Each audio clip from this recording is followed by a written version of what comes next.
যারা ছিলেন সমন্বয় তারা কিন্তু এটার প্রতিবাদ জানিয়েছেন, নিন্দা জানিয়েছেন। আমি আমার ব্যক্তিগত জায়গা থেকেও এই ধরনের ঘটনার নিন্দা জানাই এবং সবার কাছে সুস্পষ্ট বার্তা দিতে চাচ্ছি যে আমার নাম ব্যবহার করে কোথাও কোনো ধরনের অন্যায় সুযোগ সুবিধা নেওয়ার চেষ্টা করলে সেটা যাতে তার বিরুদ্ধে যাতে ব্যবস্থা গ্রহণ করা হয়।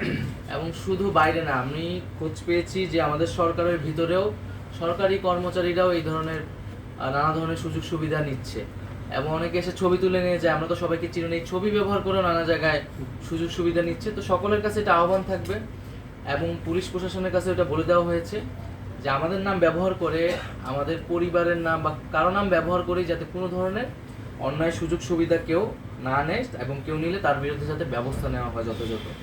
আরেকটি বিষয় হচ্ছে যে আইন শৃঙ্খলার পরিবেশটি নিয়ে আমরা এখনো সন্তুষ্ট নই এবং আমরা সরকারের জায়গা থেকে যথাযথ চেষ্টা করছি পুলিশকে আরও বেশি কর্মতৎপর করতে এবং সকলের কাছে আহ্বান থাকবে, অনুরোধ থাকবে যাতে আমরা নিজেরা আইন হাতে তুলে না নেই, আমরা যাতে পুলিশ এবং প্রশাসনকে সহায়তা করি। কারণ দিন শেষে আমাদেরকে কিন্তু রাষ্ট্রীয় প্রতিষ্ঠানগুলোকেই শক্তিশালী করা লাগবে।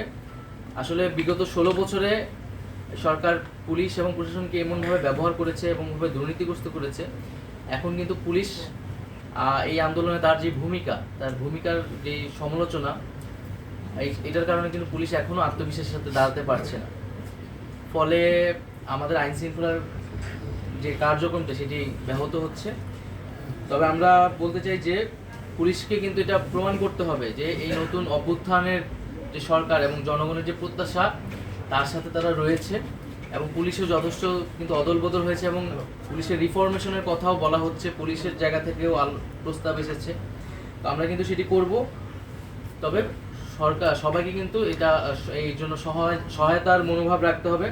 আমরা যাতে পুলিশকে সহায়তা করি, পুলিশ যাতে তার দায়িত্বটি পালন করতে পারে ঠিকমতো এবং পুলিশের প্রতি আমাদের সরকারিভাবে নির্দেশনা দেওয়া রয়েছে, আপনাদের মাধ্যমেও বলছি, যাতে আইন অনুযায়ী তারা কার্যক্রম করে, তাদের ব্যবস্থা নেয় এবং এই যে আত্মবিশ্বাসটি তারা হারিয়েছে সেটিকে তাদেরকে ফিরিয়ে আনতে হবে।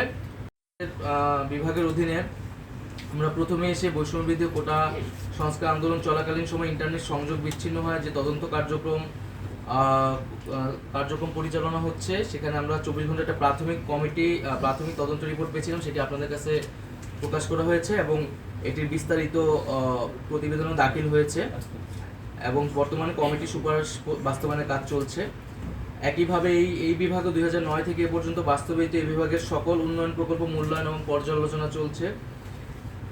আমাদের যেই চিঠিপত্র, পার্সেল, ডকুমেন্টস ইত্যাদি যেই গ্রাহক সেবা সেটা সহজীকরণের জন্য উদ্যোগ নেওয়া হয়েছে, সেজন্য অনলাইন বুকিং অ্যাপস প্রস্তুত করা হয়েছে। এই অ্যাপসের মাধ্যমে প্রত্যেক গ্রাহক নিজেই চিঠিপত্র, পার্সেল, ডকুমেন্ট ঘরে অফিসে বসে যে কোনো সময় বুকিং করতে পারবেন। টেলি যোগাযোগ অধিদপ্তর কর্তৃক সিটিডিআর সেন্টারের মাধ্যমে দেশে ইন্টারনেট ব্যবস্থায় 1667টি পর্ন ওয়েবসাইট এবং 560টি জুয়ার ওয়েবসাইট বন্ধ করা হয়েছে। এছাড়া এবং ম্যালওয়্যার ছাড়া এরূপ সাইটসমূহের প্রবেশক্ষমতা সীমিতকরণে কার্যক্রম অব্যাহত রয়েছে।